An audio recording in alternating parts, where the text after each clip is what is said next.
है कि भाई भाई के साथ रहना उसे दुश्वार हो जाया करता है। एक भाई दूसरे भाई के साथ नहीं रह सकता है, अपने बच्चों को खिलाता है, दूसरों के बच्चों के लिए तरसता है। ऐसा क्या जीवन में घट जाता है? ऐसा क्या हो जाता है?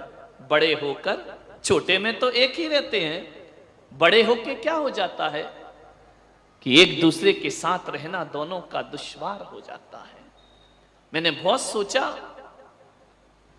कि आखिर इनकी जिंदगी में ऐसा क्या घट गया जो एक खून अलग अलग धाराओं में बट गया। कुछ तो बात होगी, क्या हो सकता है बताइए? छोटे में लड़ते हो, झगड़ते हो, मारपीट होती है, तू मैं करते हो, उसके बाद भी रहते तो चार दीवार और एक छत के नीचे हो ना। बड़े होने के बाद ऐसा क्या हो जाता है कि एक दूसरे से बोलने को तैयार नहीं होते हो, एक दूसरे एक छत और एक चार दीवार के नीचे रह नहीं पाते हो। ऐसा क्यों होता है और कब होता है? कोई पुरुष मुझे बता दे तो मैं सोचूंगा कि मुझे अब प्रवचन की जरूरत नहीं है। ऐसा क्यों हो जाता है? कब होता है ऐसा? कोई बता सकता है? आपकी तो बीत रही है ना, क्या हो जाता है ऐसा? बोलो, घबराओ नहीं, मत डरो, मैं हूं ना। क्या हो जाता है ऐसा? कोई बता दे। हाँ बोलो। अच्छा, बिना माइक के बोलने का त्याग है? माइक दो भाई उसको, देखो बोल रहा।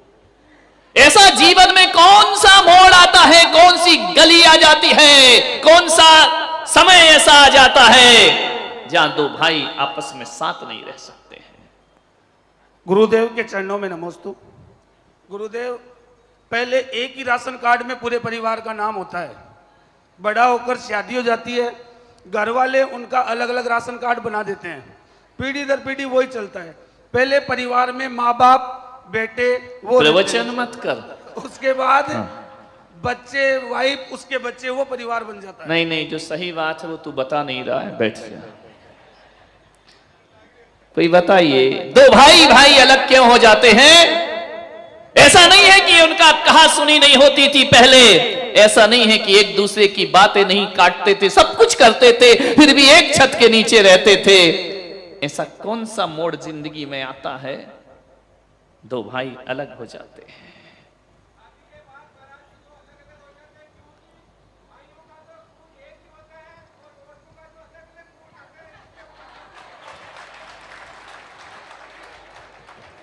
एक शेर ने दिलेरी की है, बाकी तो ये सब मिमिया रहे हैं। ध्यान रखना कि घर जाके फिर क्लास लगेगी।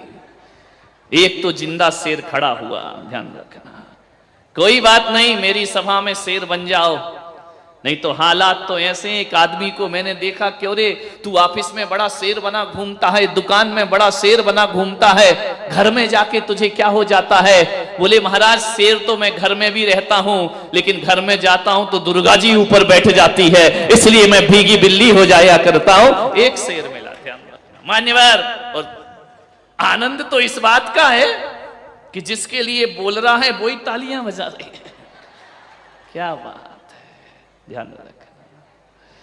दो खून एक रहते हैं, एक खून एक ही घर में पैदा होने वाले एक साथ रहा करते हैं। मान्यवर, ना जाने जिंदगी में ऐसा कौन सा खून आ जाता है जो एक खून को दो करने का प्रयास करता है। ध्यान रखिए, एक खून आ जाता है दूसरे घर का, ध्यान रखना, वो आके एक घर के खून को बांट दिया करते हैं। ध्यान, मुझे क्षमा करें, बात सच है, गलत नहीं है, छोटी है लेकिन सच है। ऐसा क्या जीवन में घट गया तुम्हारे? कल तक तो ये हाल था कि चार भाई एक थाली में भी खा लेते थे। अरे जिस बाप ने इस घर को, चार बेटियों को पाल पोस करके विवाह करके विदा कर दिया, उस समय वह घर छोटा नहीं लगा।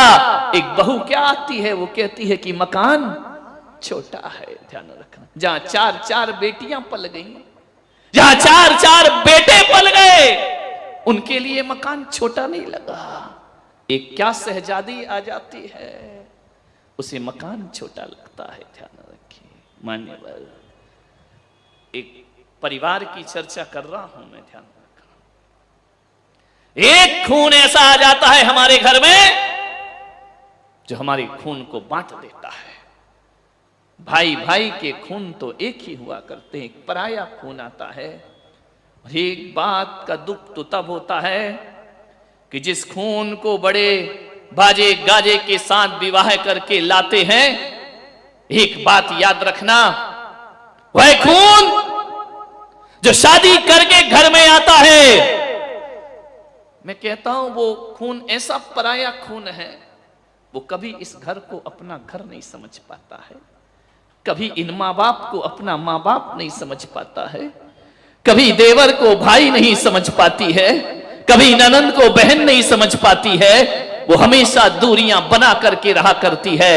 एक बात याद रखना, यदि इस घर को अपना घर मान लिया होता तो आज ये दशा घरों की होने वाली नहीं थी। एक बात स्मरण में रखना, यदि ये घर तुमने अपना घर माना होता तो कभी तुम अपने पति से ये नहीं कह रही होती, शाम को जब वो थका हारा लौट करके आता है, भोजन करता है, कमरे में जाता है, वहां पर शिकायतों की लिस्ट तैयार रहा करती है। तुम्हारी माँ ने मुझे ऐसा कहा, तुम्हारे पिताजी ने मुझे ऐसा कहा, तुम्हारे भाई ने मुझे ऐसा कहा। क्या करे वो बेचारा, वो लड़का न पत्नी का हो पाता है, न माँ का हो पाता है, न परिवार का हो पाता है, न वो इधर कुछ बोल पाता है, न उधर कुछ बोल पाता है। पहले तो कहा जाता था कि बेटियां जाके ससुराल में दुखी होती हैं, वो 4 लोगों को दुख बता देती हैं। लेकिन ये कुंवारे छोरे जब शादीशुदा हो जाते हैं ना, माँ का पक्ष लेते हैं तो पत्नी आंख दिखाती है, और पत्नी का पक्ष लेते हैं तो माँ आंख दिखा। स्थिति बहुत गंभीर है, लेकिन नियंत्रण में है। जब तक पुलक सागर मौजूद हैं तब तक नियंत्रण में स्थितियां रहेंगी आपके घरों की। बहुत परेशान हो जाता है वो, जब वो बेटा समझाता है कि माँ बूढ़ी है, बुजुर्ग है, कोई बात नहीं, कह दिया तो कह दिया, क्या होता इसमें, क्या बुरा मानना। सुनो, माँ तुम्हारी है, तुम सुनो, हम सुनने वाले नहीं। अत श्री महाभारत प्रस्तुत करता गोदरेज, ध्यान रखिए। वहीं से महाभारत शुरू हो जाया करती है। तीनों भाई मेरे पास आए, आकर के उन्होंने कहा महाराज हमें एक कर दीजिए। मैंने कहा तुम तो एक हो। बोले हम दिल से तो एक हैं, लेकिन हम एक साथ रह नहीं सकते हैं। मैंने कहा वजह क्या है? बोले हमारी पत्नियों की आपस में बनती नहीं है, देवरानी की जिठानी से नहीं बनती, जिठानी की देवरानी से नहीं बनती है, एक दूसरे के साथ बैठना पसंद नहीं करते हैं, बात करना पसंद नहीं करते हैं, और उसका दुष्परिणाम हम भाइयों के जीवन में दिखा करता है। हमने ऐसे भी लोग देखे हैं सूरत वालों कि एक बड़े पिताजी अपने भतीजे को यदि 100 रुपए भी देते हैं ना, तो पत्नी से छुप छुप के दिया करते हैं। पत्नी को पता नहीं चलना चाहिए। एक भतीजा जब अपने ताऊ के पास जाता है, यदि उसे कुछ लेना है ना, तो छुप करके, मैंने ऐसे भी घर देखे हैं कि 30 त्योहार पर भी बहू बेटियां जब आती हैं, सावन मनाने जब बेटी आती है ना, तो एक माता पिता छुप छुप कर बच्चों से अपनी बेटियों को उपहार दिया करते हैं, उन्हें मिठाई दिया करते हैं, उन्हें साड़ी दिया करते हैं। बड़ा भाई कहता है देख तेरी भाभी को पता ना चल जाए, चुपचाप इसे रख ले बहन। ऐसे भी माहौल बन गए हमारे घरों में कि हमें छुप छुप कर व्यवहार निभाना पड़ते हैं, छुप छुप कर मिलना पड़ता है। उन तीनों भाइयों ने कहा कि आज हम आपके चरणों में आए हैं महाराज, हम छिप छिप कर तीनों आए हैं। हमारी पत्नियां नहीं चाहती हैं कि हम एक साथ बैठें, हमारी पत्नियां नहीं चाहती हैं कि हम भाइयों में प्रेम होना चाहिए। पहले तो वो समय था कि बड़ा भाई कुछ बोल दे तो छोटा भाई चुप हो जाता था, और आज महाराज जब मैं चुप होता हूं ना, तो मेरी पत्नी मुझसे कहती है कि अब नहीं बोलोगे बुद्धू राम तो कब बोलोगे, जिंदगी ऐसे ही गुजार दोगे, अपने बारे में कुछ नहीं सोचना है, सब भाइयों का करते रहोगे। इतने उलाहने मिलते हैं। बहुओं से मेरा निवेदन है, एक निवेदन स्वीकार करो, एक बात बताना ईमानदारी से, जब जब सावन आता है ना, किसकी याद आती है? एक बात ईमानदारी से, भाई की आ रहा है ना सावन, भाई की याद आती है ना, भाई से मिलने का मन करता है ना कि जाकर के उसे राखी बांधू रक्षाबंधन पर। हर साल 6 महीने में, 4 महीने, 6 महीने में मन करता है कि भाई से बात कर लूं। 4-6 महीने तो बहुत, अब तो मोबाइल है ना, तो रोज ही रोज बात होती है, सुबह शाम बात हो जाया करती। भैया से बात कर लूं, भाभी से बात कर लूं, कितना मन करता है अपने भाई से मिलने का। देवियों जरा इतना बता दो, जब दूर पीहर में तुम्हारा भाई रहता है, हर त्योहार में मिलने का मन करता है, भाई से बात करने का मन करता है, उसे उपहार देने का मन करता है, तो एक बात इतनी तो बता दो, इनका भी तो भाई है, कोई दुश्मन नहीं है, इनका भी तो मन करता होगा अपने भाई से मिलने का, इनका भी तो दिल करता होगा अपने भाई से मिलने का। अरे जैसे तुम्हारा भाई है वैसे इनका भी भाई हुआ करता है। नफरत के बीज मत बोइए। किसी घर को स्वर्ग बनाना है, मंदिर बनाना है, एक बात रखना, जो घरों का बंटवारा करती है वो बहू होती है, और जो घरों को एक करती है वो बहू रानी हुआ करती है। उसे गृह लक्ष्मी कह करके बुलाया जाता। ये इल्जाम तुम्हारे सिर पर आ रहा है कि पत्नियों ने आकर 2 भाइयों को जुदा कर दिया। कभी अपने मकान की दीवारों पे कान लगा के सुनना, उन दीवारों से आवाज आती है, वो दीवारें आपस में बात करती हैं कि हम 4 दीवारों ने एक छत को बांध रखा है, हम 4 दीवारों ने एक घर को जोड़ के रखा है, हम खड़े रहते हैं, बनाने वाला बिखर जाता है। याद रखिए, एक ईंट से जब ईंट जुड़ती है ना तो मजबूत दीवार खड़ी होती है। ईंट को ईंट से जोड़ना पड़ता है, तब मजबूत मकान बना करता है। दिल को दिल से जोड़ो तो घर का निर्माण हो जाया करता है, घर बन जाया करता है, परिवार बन जाया करता है। ईंट से ईंट जोड़ो तो मकान बनता है, और दिल से दिल जोड़ो तो रिश्ते बना करते हैं। ध्यान रखना, मकान कहता है हम तो वहीं खड़े हैं, ये बिखर गए हैं। ध्यान रखिए मान्यवर, ईंट से ईंट जोड़ने से मकान में मजबूती आती है, और मन से मन जोड़ने से परिवार में मजबूती आती है। ध्यान रखना। आपसे इतना निवेदन, इतनी पढ़ी लिखी हो गई ये दुनिया, इतनी तरक्की कर ली शिक्षा ने कि लोग मंगल ग्रह में जाने को तैयार हैं।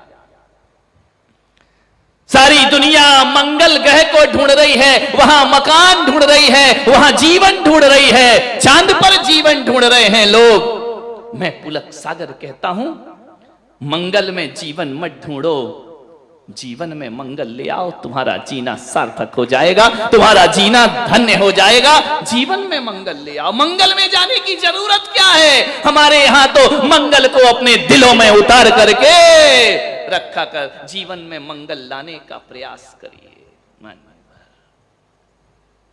भाई बहुत दुखी थे, मिल नहीं पाते थे। उन्होंने कहा कि आप कुछ प्रयास करो महाराज। एक बात याद रखना, मकान की वजह से अलग हो जाओ कोई बात नहीं, मकान छोटे हैं, परिवार बढ़ रहा है, अलग होना पड़ता है। मकान की दूरियां चल जाएंगी, लेकिन दिलों की और मन की दूरियां नहीं चलना चाहिए। मकान की वजह से 2 भाई अलग रहें तो चलता है, लेकिन मन की वजह से 2 भाई अलग हो जाएं, ये बर्दाश्त नहीं होता। ध्यान रखना, मकान का बंटवारा फिर भी कोई बड़ी बात नहीं है। दुख तो इस बात का है कि मकान के बहाने हम संपत्ति का बंटवारा नहीं करते हैं, अपनी संवेदनाओं का बंटवारा कर देते हैं, अपनी भावनाओं का बंटवारा कर देते हैं। तीनों भाई बहुत दुखी थे, दुखी रहेंगे जब तक प्रवचन पूरा नहीं होगा। ध्यान, अभी तो वहीं बैठे हैं तीनों, हमें एक कर दो महाराज। हम सबके बच्चे हैं, स्थिति तो ये आ गई है कि जिठानी का बच्चा ही देवरानी के घर में खेलने चला जाए तो जिठानी रोक देती है, वहां मत जाओ, चाची अच्छी नहीं है, वहां मत जाओ, दादी अच्छी नहीं है, वहां मत जाओ, बड़ी मम्मी अच्छी नहीं है। क्या बीज बो रहे हैं आप अपने बच्चों पर? और ऐसा बीज बोते बोते बोते बोते एक दिन वृक्ष बन करके खड़ा हो जाएगा, ध्यान रखिए। दादी अच्छी नहीं, चाची अच्छी नहीं, उनके पास मत जाओ, ये हमारा घर, ये उनका घर। विचार करिए, बचपन में तो कहते थे भाई जो तेरा है वो मेरा है, और जो मेरा है वो तेरा है। अब कहते ये तेरा है और ये मेरा है। ध्यान रखिए, क्या क्या नजारा तुम्हारे घरों का हो गया है। मान्यवर, तेरे मेरे के बीज मत बोइए। बहुत दुखी हुए वो तीनों भाई। आप कुछ प्रयास कर सकते हैं? क्या प्रयास करेंगे? प्रयास तो तुम्हें करना होगा। तुम भी क्या करोगे? एक दिन हो, 2 दिन हो, 3 दिन हो तो आदमी एडजस्टमेंट करता है। रोज रोज वही बातें। मान्यवर, घरों को मत उजाड़िए। जब से एकल परिवार हुए हैं ना, तब से डिप्रेशन बढ़ गया है, तब से तनाव बढ़ गया है, तब से बीमारियां बढ़ गई हैं। और जब सामूहिक परिवार हुआ करते थे, संयुक्त परिवार हुआ करते थे, गुस्सा तो उस समय भी आता था। एक को आता था, दूसरा संभाल लिया करता था, दूसरे को आता था, तीसरा गले लगा लिया करता था। पापा ने मारा तो चाचा छाती से लगा लिया करते थे। संवेदनाएं थी, आज वो खत्म हो गई हैं। आज घर में 4 सदस्य भी नहीं है। अब झगड़ा होता है तो कोई किसी को संभालने वाला नहीं है, बचाने वाला नहीं है। इतना अकेला हो गया आदमी, इतना अकेला हो गया कि मोबाइल तो महंगा महंगा रखता है, लेकिन इतना अकेला हो गया कोई फोटो खींचने वाला नहीं मिलता। स्वयं की सेल्फी अपने हाथ से खींचा करता है, कोई तुम्हारी तस्वीर लेने वाला दिखाई नहीं दिया करता है। खुद ही सेल्फी लिए जा रहे, खुद ही बने जा रहे हो हीरो। ध्यान रखना, बट गए घर, टूट गए परिवार। मान्यवर, बहुत पीड़ा है, बहुत दर्द है। जितने एक तुम यहां बैठे हो ना, जब पंडाल एक होता है तो मुझे खुशी मिलती है, और जब घर एक होता है तो परमात्मा को खुशी मिला करती है। एक बात ध्यान रखो, जब परिवार एक होता है, दिल से दिल जुड़ते हैं। 2 सगे भाई अलग अलग हो जाया करते हैं। इससे बड़ा नरक क्या होगा? किस नरक की बात कर रहे हो? तुम्हारा बेटा उसके घर, छोटे भाई के घर नहीं जा सकता, बड़े का बेटा छोटे के घर नहीं जा सकता है। इससे बड़ा नरक क्या होगा इस धरती पर? ध्यान रखना, मंदिरों में पूजा पाठ करने से स्वर्ग नहीं बनता जीवन। मैं तो आपसे इतना ही निवेदन करना चाहता हूं कि मंदिर की एक पूजा कम कर लेना, लेकिन भाई भाई में प्रेम को जिंदा रखना। इससे बड़ी परमात्मा की पूजा कोई दूसरी नहीं हुआ करती है। सोचना है आपको। मां ने जो कहा, छोटे बच्चे मान लेते, उसके घर नहीं जाना। मैं आपसे निवेदन करता हूं, मां पूजनीय है, मां वंदनीय है, मां का सम्मान करो। लेकिन एक बात तो याद रखो, आखिर मां भी एक स्त्री है, मां भी एक नारी है, और नारीगत स्वभाव तो उसमें होता ही है। थोड़ी सी समझदारी आप और हम रख लेना। ऐसा नहीं है कि मां जो कह रही है वो हमें नहीं मानना चाहिए, मानना चाहिए, लेकिन मां क्या कह रही है ये भी हमें अपने जीवन में सोचना चाहिए। पत्नी क्या कह रही है ये भी हमें जीवन में सोचना चाहिए। मां भी आखिर एक नारी हुआ करती है, एक स्त्री हुआ करती है। आपसे मैं पूछना चाहता हूं, भरत जी महाराज यदि मां कैकेयी की बात मान लेते तो क्या होता उस घर में? ध्यान रखिए, भरत जी यदि कैकेयी की बात मानते ना, तो दशरथ के उस वंश में रामायण का जन्म नहीं, महाभारत का जन्म हो जाता। ध्यान रखिए, भरत जी ने मां का सम्मान किया, मां का आतिथ्य, मां का सत्कार किया, लेकिन मां की वो बात नहीं मानी जो भाई को भाई से अलग करते। मां का कहना नहीं माना। तुम कितनी जल्दी बीवी का कहना मान लेते हो? ध्यान रखिए, नहीं। एक बात याद रखना, इतिहास में 2 युद्ध हुए हैं। एक युद्ध हुआ है रामायण का और एक हुआ है महाभारत का। ये 2 ऐसी चीज हैं, इतनी ताकत कि आज भी रामायण को सुनने के लिए, देखने के लिए हजारों लोग तैयार हुआ करते हैं। एक महाभारत हुई, दोनों ही लड़ाइयां